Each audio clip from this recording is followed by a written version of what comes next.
This is Jennifer Pepito with the Restoration Home podcast. This is a show where we talk about cultivating a flourishing family culture through life-giving habits.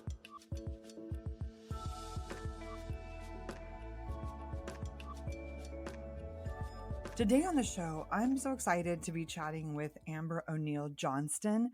She's been on the podcast a few times. She has beautiful homeschool books, and her newest resource, Homegrown, is such a fantastic book for those of you who are thinking about the new year and wanting to maybe switch things up a little bit, or maybe homeschool with a little bit more vision and purpose and a little bit more kind of centered on the needs and the values of your family. So thanks so much for joining me today, Amber. Yes, thank you for having me. I'm excited to talk to you. I'd love to hear a recap kind of your homeschool journey, because you're a Black woman, you're a Charlotte Mason homeschooler, which has sometimes been a little bit white, especially considering that so much of the literature that Charlotte Mason people still read is like so Victorian.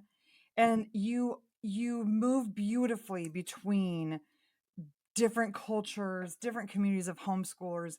And I just admire that so much about you. And I love how in your new book, Homegrown, you brought together all these diverse voices, like Charlotte Mason people, like Sonia Schaefer, Julie Bogart, who's maybe a little bit more of kind of interest-led homeschooling. You brought Alicia Roth, who's a single mom. You brought in Erica Alicia, who talks about diversity in homeschooling in her Charlotte Mason City homeschooling. So I just can't wait to hear a little bit about your story, how as I mean, being who you are, how you got into Charlotte Mason homeschooling, and how you're kind of helping bring more diversity to homeschooling altogether. Yeah, so interestingly, I have to give credit to my husband, Scott, for being the one who had a vision for our children to be homeschooled. It was not something we discussed while dating or even, when we were first having children, but he brought it up to me, right after we paid our security deposit for our oldest daughter to go to pre-K. And we went to the little orientation at the place, and we're doing our thing, and in the car on the way home he told me, you know i just I don't really want to take her. I don't really want her to go there. And I was like, oh, we can look at other places. He was like, well, the truth is I really would like her to be homeschooled. I started laughing because that was the most ridiculous thing I'd ever heard. But he persisted, and ultimately, I feel like God gave him this wisdom in his leadership. He said, if you would just give it all you got for 1 year, and put your full effort into it, and at the end of the year, if you don't want to homeschool, I'll never ask you to do it again. And I was like, sold. Like, K4, how could I mess that up? And I'm just going to go through the motions. I'm going to do it, and he'll see that it's not for us, and everything will go back to normal. But I fell in love with it during that year. As I was trying to figure out, well, how do you homeschool, I took a little quiz online, and it would tell you kind of what the quiz thought your style would be, your style of homeschooling, and each style had a book to read. And so Charlotte Mason came up for mine. I had never heard of it, and the book to read was For the Children's Sake. So I ordered it, and I was nursing a baby at the time, so I read it super fast since I had all those hours. And it brought tears to my eyes. Yeah, I felt it on a really emotional level, and I felt like a lot of what she described was what I wanted for my children, but didn't know was even possible. I thought I was just like, get over yourself. You got to put the kids in school. And that started our journey. It was great. We were learning a lot and learning beautiful things. And I'll never take away, that description of what we were doing. It really was beautiful, but it was incomplete. And when my daughter kept asking why none of the people we studied looked like us, I had to answer that question and for her, but first I had to answer it for myself. And when I got to the point where I realized that the things from people of color are generally devalued in education within and outside of the Charlotte Mason community, I decided like I had to change that on behalf of my own child. And then it changed so beautifully. And I saw such wonder and curiosity and fun infused in our home. And I saw her feelings about herself and other people just take off. And so I started telling other people about it. Like, let me tell you what I've been doing, and you could do this in your home too. And here's why, and here's what it looks like. And I've been doing that ever since. I love that. And I think it's so valuable that families listening who are interested in a Charlotte Mason education recognize that you don't have to read the same books that she read back in the day, back in the late 1800s, early 1900s. Like, to be a legitimate Charlotte Mason homeschooler, you can choose the books that are interesting for your family. I love how you were able to find books that were, mirrors for your family and doors and windows, and in our family, like, we love world missions, and so we've read more books on world missions or travel or experiences in other countries, or adventure even, because those were the books that appealed to our family. But we still, read living books. We still taught with nature. We followed the 20 principles. So you can, if you're a homeschooler listening who really wants to get started with literature based learning, more of the Charlotte Mason method, you can do it without following an exact book list that has been prescribed by maybe some well versed Charlotte Mason educators. And just, can you, because there's so many other chapters in this book besides just Charlotte Mason, but can you just give like a quick synopsis? What does it mean to choose a living book, Amber? Because for me, with the Peaceful Press, one of our biggest criterias is that books are redemptive. So in my history teaching with my younger children, I focus on like hopeful stories. They might have some kind of sad thing that happens, but they don't end that way. And I think sometimes families who are trying to find more diverse books, they end up, you know, stuck in a world of very sad and hopeless stories.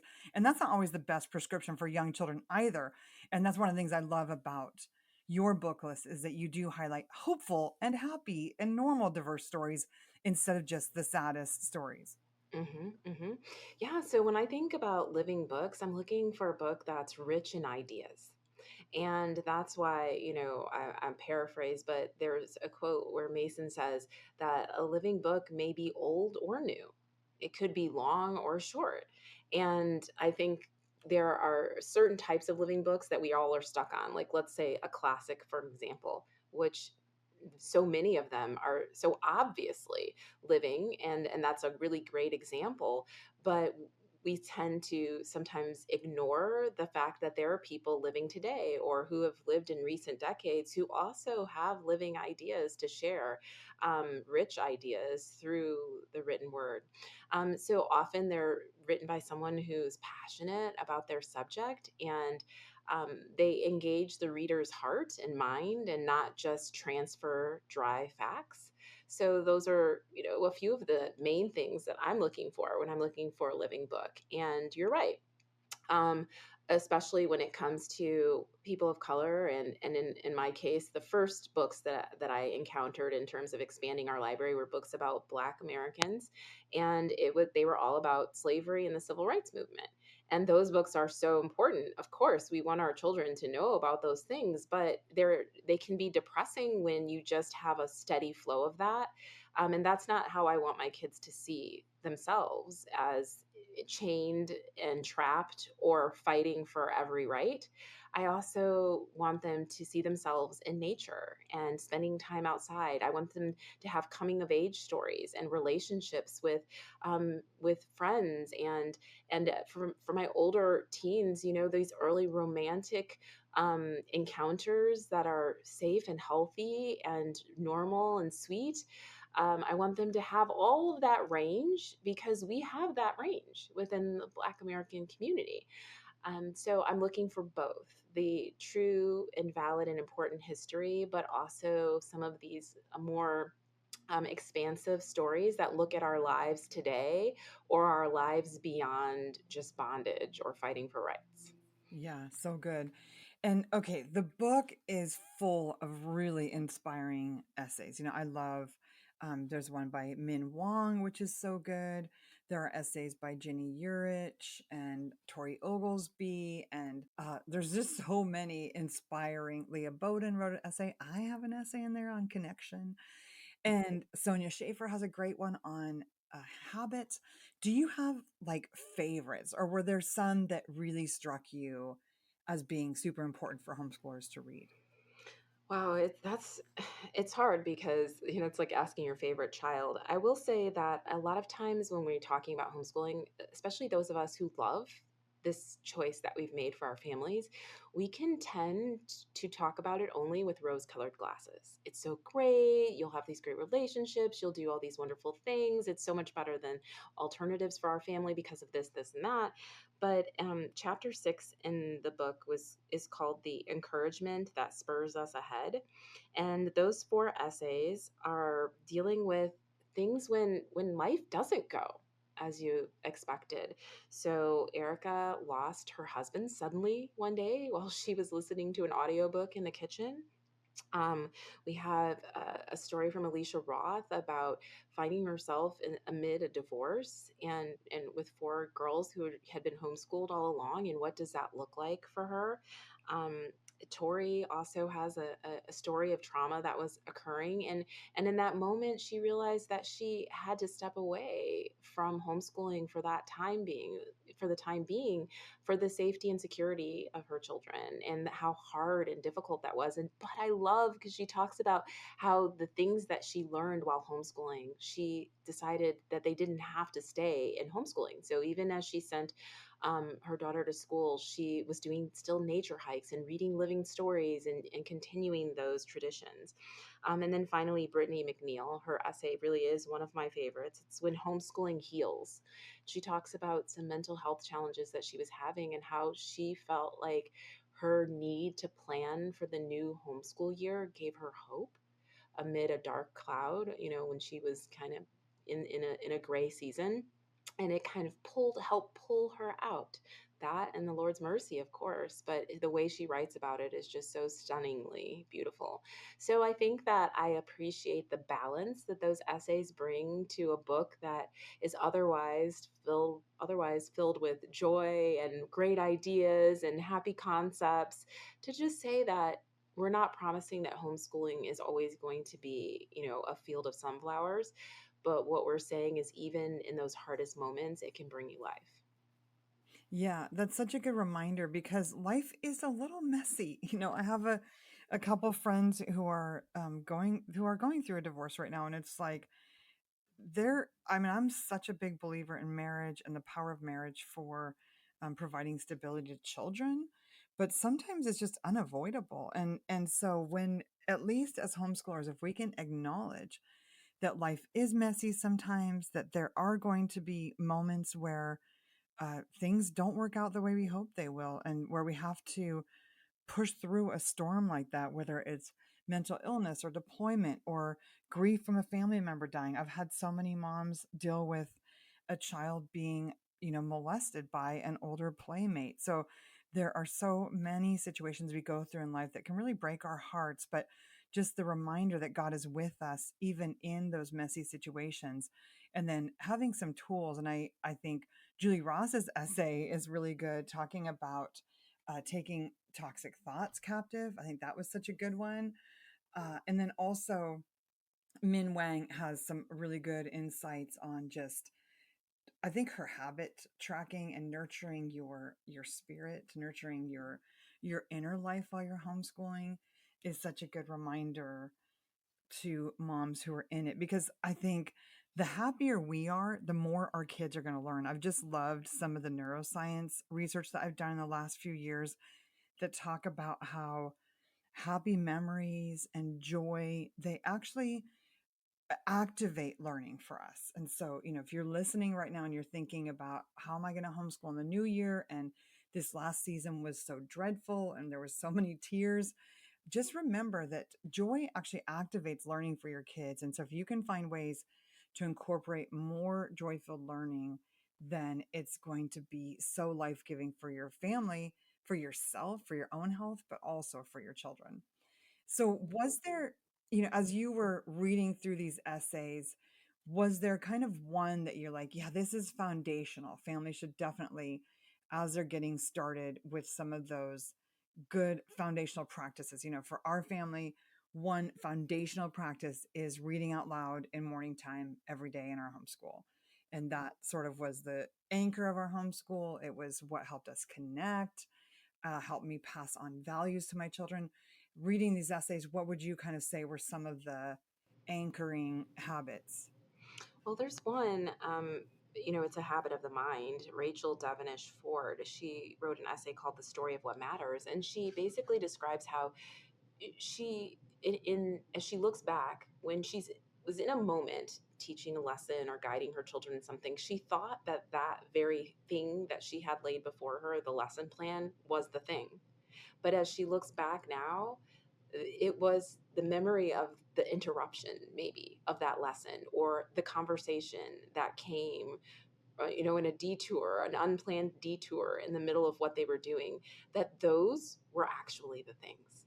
And I thought there was a lot of beauty in that, we can worry, anxiety. Are we doing this right? Am I getting this? Am I getting that? And she talked so much about how so much of what we will ultimately value most in this experience or this journey is unplanned. And I think it ties back. She's not a Charlotte Mason mom, I don't believe, but it ties back to something that Mason said, in that the Holy Spirit is the supreme educator.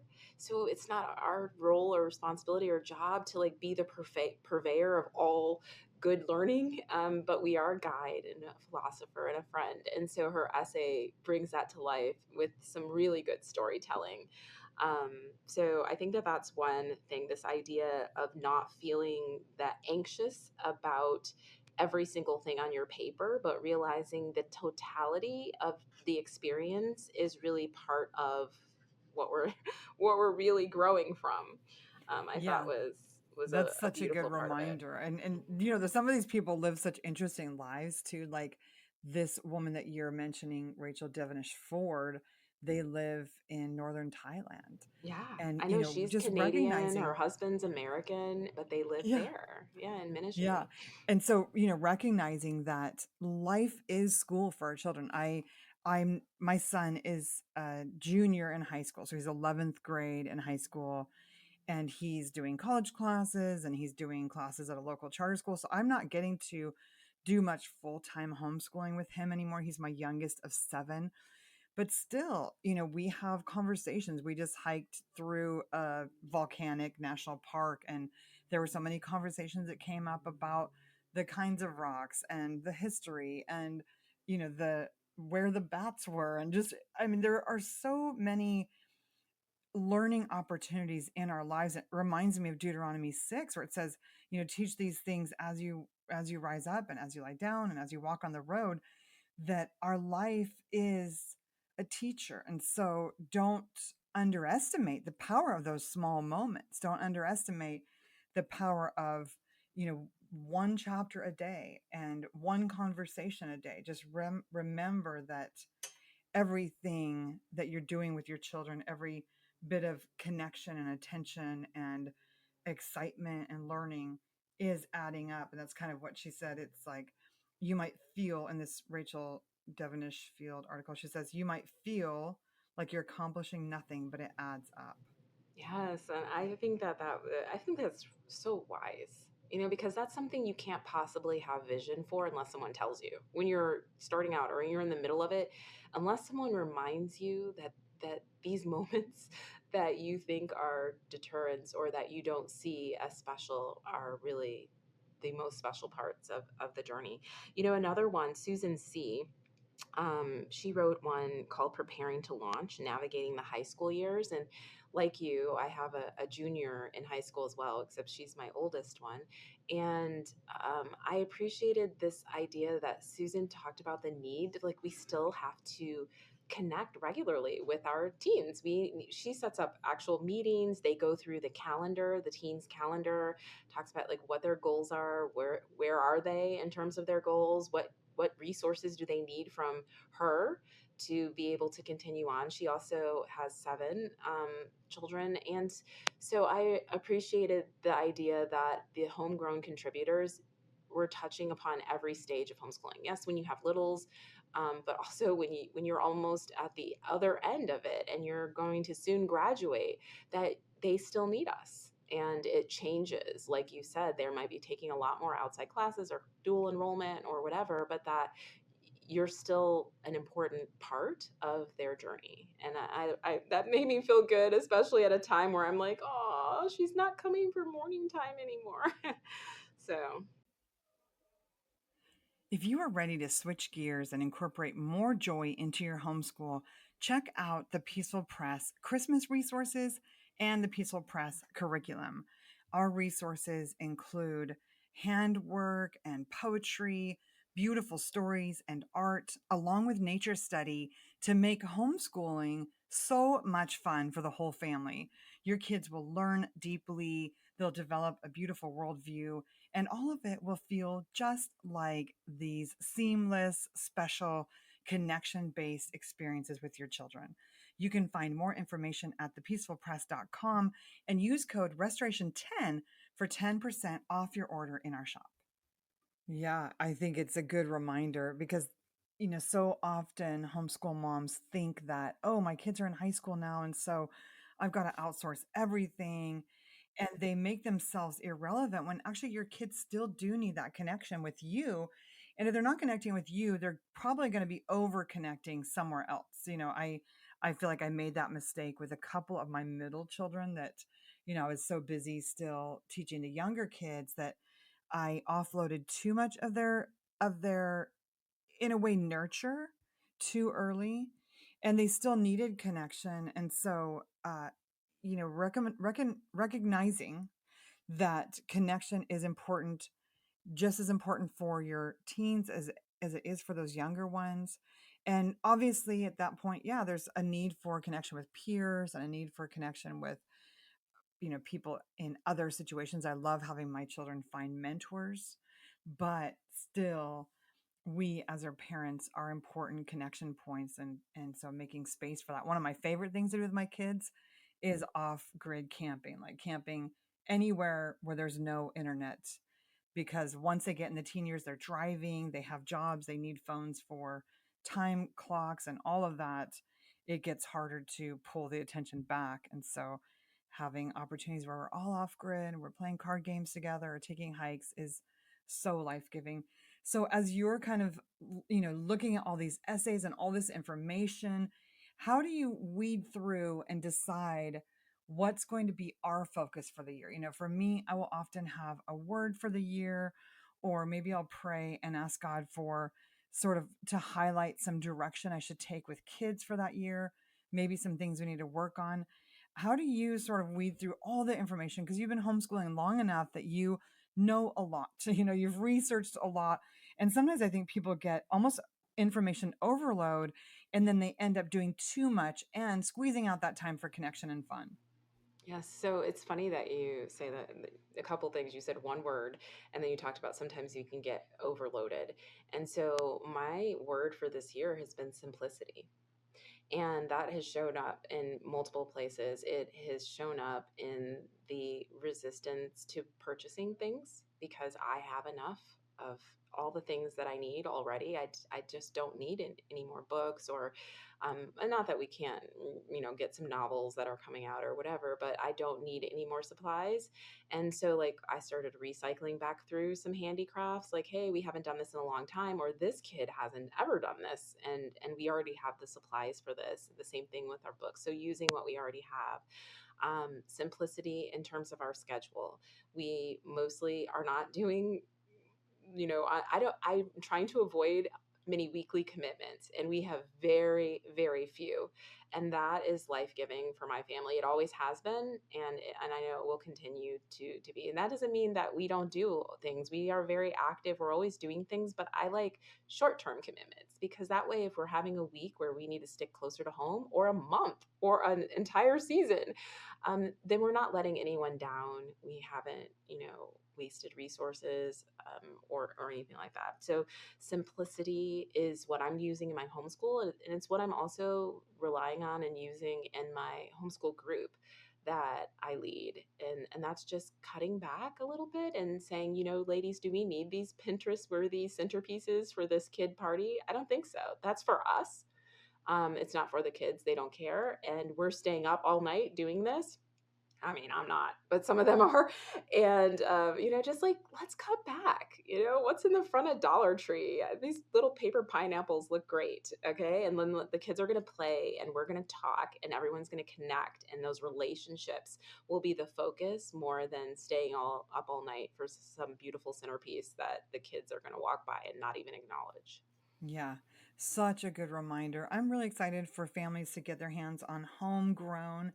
It was edited by you, Amber, and you pulled together so many interesting and diverse voices. And I love that whether we all agree on every detail, there's articles in here that might come from different perspectives than some people listening, but being able to see from other people's perspectives is so good for our homeschool, for our children, and for developing a clear-sighted vision about what is important to us. So thank you so much for your work pulling this together and gathering so many beautiful and insightful people to contribute to it.